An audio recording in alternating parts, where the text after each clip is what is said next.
When 1975 began, hard rockers Kiss were still a band on the rise. And though their second album, Hotter Than Hell, sold better than their self-titled debut, they were still far from the multi-platinum stars they would become with the release of their breakthrough double-disc Kiss Alive collection in September of that year.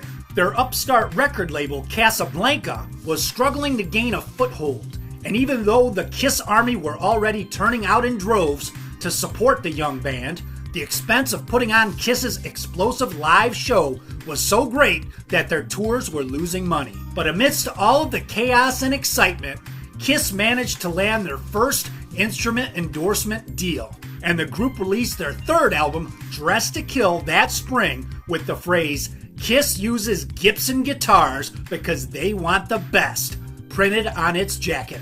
The union was a no-brainer, since the band's members already owned several Gibsons and were often seen brandishing the instruments on stage. After sealing the deal, Casablanca co-founder Larry Harris presented members Paul Stanley, Ace Frehley, and Gene Simmons with 3 brand new electric guitars courtesy of Gibson. He'd planned to keep a fourth guitar, a Gibson acoustic, for himself, but sensing drummer Peter Criss, who hadn't yet signed his own deal with Pearl Drums, was feeling left out, he gave the acoustic to him.